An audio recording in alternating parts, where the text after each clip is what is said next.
paz de Cristo Jesus repouse sobre ti. Nós temos uma reflexão nessa noite. Nós estamos à véspera da Semana Santa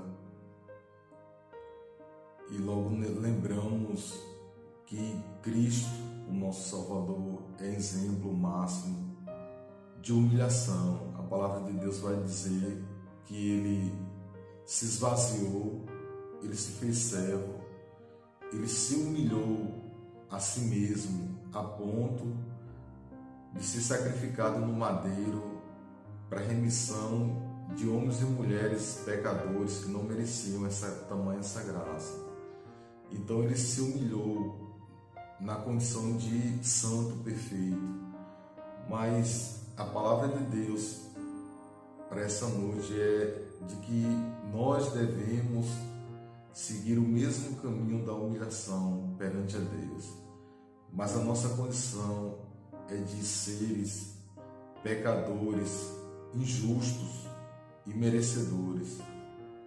Então, nós vemos nas Escrituras que muitos homens, eles se humilharam completamente diante do Deus Altíssimo e encontrou graça, encontrou misericórdia, encontrou compaixão e bondade do Deus Criador.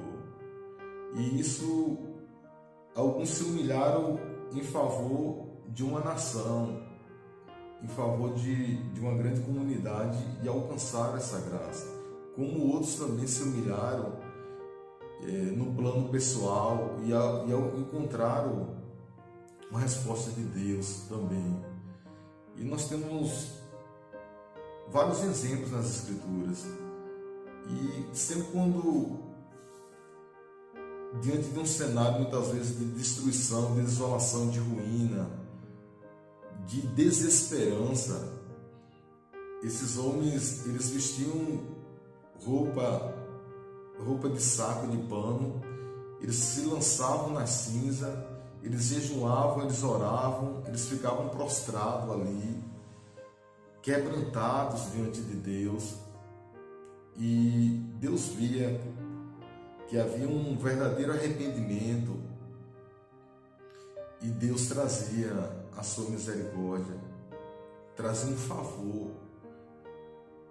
sobre aqueles que assim procederam. Nós vamos ver em Neemias, quando Neemias recebe um relato. Neemias era o copeiro do rei Artaxerxes, ele estava no palácio, ele estava debaixo de iguarias, de um conforto muito grande, estava numa situação muito privilegiada. Mas quando ele recebe um relato de como se encontrava o povo judeu, seu povo lá em Jerusalém, depois de ter voltado do Egito e os que lá ficaram, a Bíblia diz que aquele povo se encontrava em grande miséria e humilhação. As muralhas de Jerusalém estavam em ruínas e os seus portões eles tinham sido destruídos por fogo.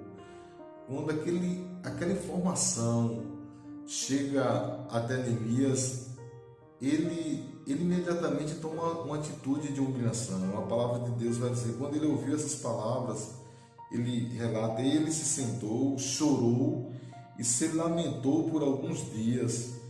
Ele ficou jejuando e orando diante do Deus do céu. Então, ele sabia que a única coisa que poderia atrair o coração de Deus é um coração quebrantado, um coração humilhado. E ele recebeu aquela informação, atingiu imediatamente o seu coração e ele se prostrou diante de Deus. E nos versículos seguintes, Neemias simplesmente começou a orar e pedir perdão pelos seus pecados, pelos pecados de sua família, dos seus pais e pelos pecados daquela nação. E nós vamos ver nos capítulos adiante que Deus ouviu Deus viu aquela humilhação sincera de Neemias e Deus trouxe uma providência. E Deus chegou ao ponto de enviar Neemias a Jerusalém e o utilizou como um instrumento dele. Colocou ali como uma liderança E lá na frente vai culminar não só com a restauração dos muros de Jerusalém, mas como vai vir uma restauração espiritual sobre aquele povo. Vai vir um avivamento sobre aquele povo que estava em decadência física e espiritual. E assim são os nossos dias.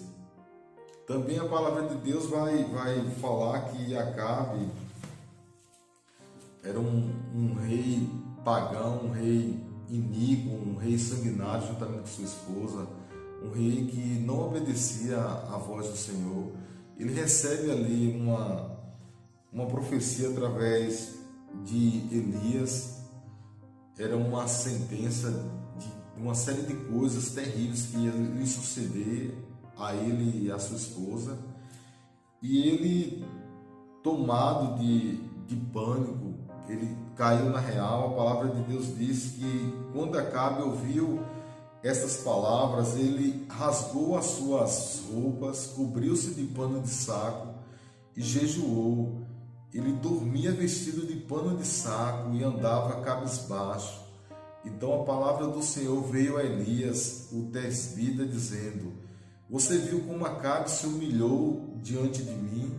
Portanto, visto que ele se humilha diante de mim, não trarei este mal nos seus dias, mas nos dias de seu filho o trarei sobre a sua casa. E ali Deus contemplou aquele estado completo de humilhação, de rendição, de arrependimento, pelo menos naquele momento de Acabe. Depois ele falha novamente, mas ali o Senhor viu e o Senhor estendeu a sua compaixão, a sua misericórdia sobre um rei iníquo, pecador, assim como nós nos últimos anos temos recebido da parte do Senhor muitas mensagens de que nós deveríamos nos arrepender de tantas abominações, transgressões que essa nação vem fazendo diante da face de Deus, pecados terríveis que nos têm afastado da presença de Deus, pecados de idolatria, de corrupção, de pedofilia, de imoralidade sexual, de tantas, uma lista infindável.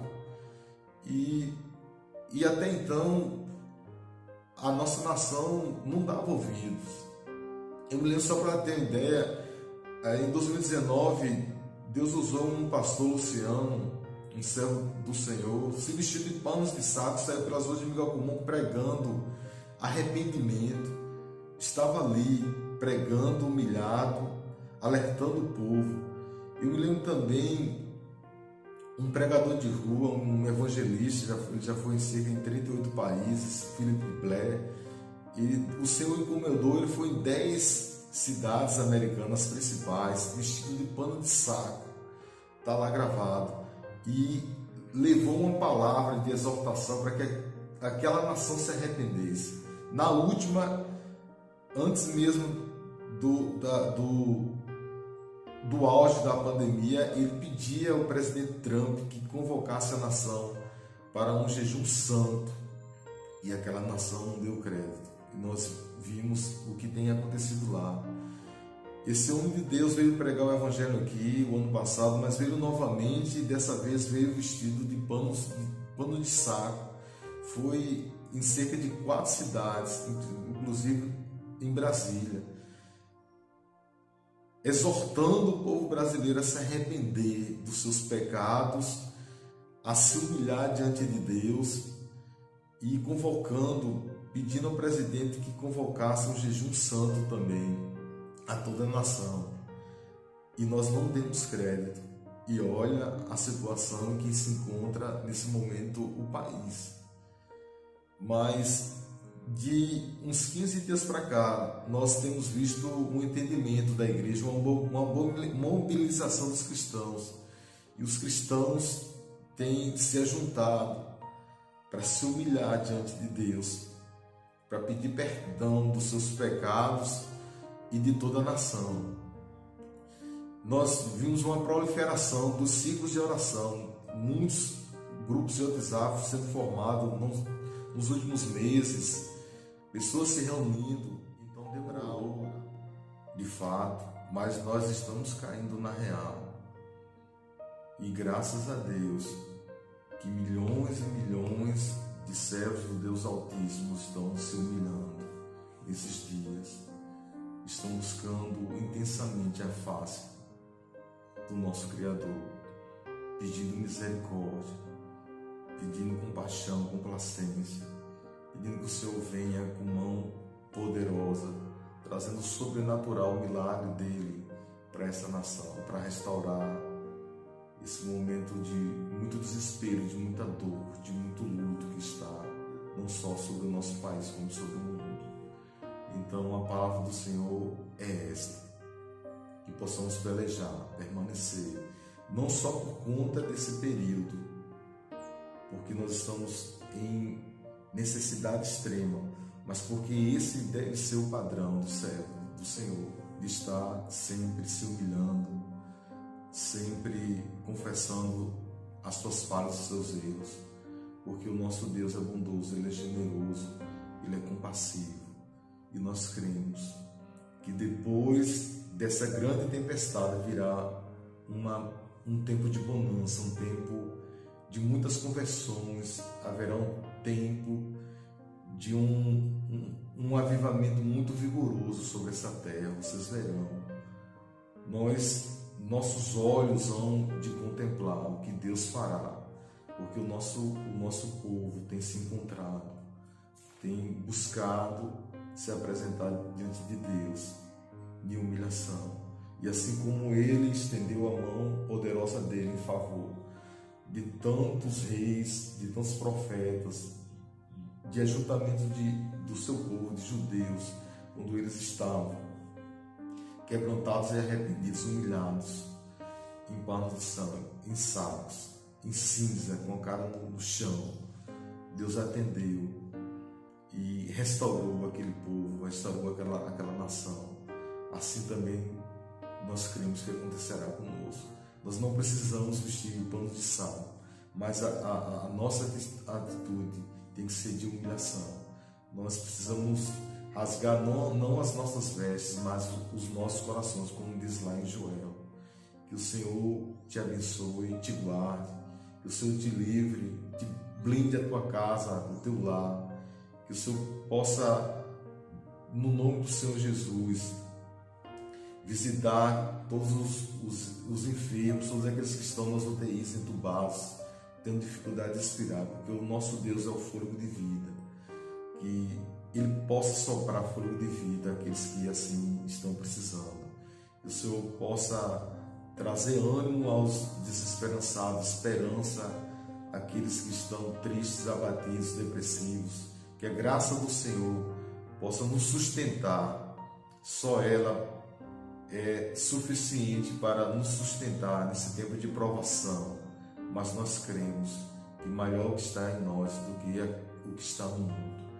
Ele prevalecerá diante desse cenário.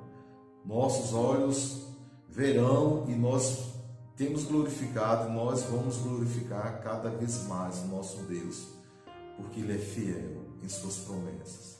Fique com o Senhor Jesus.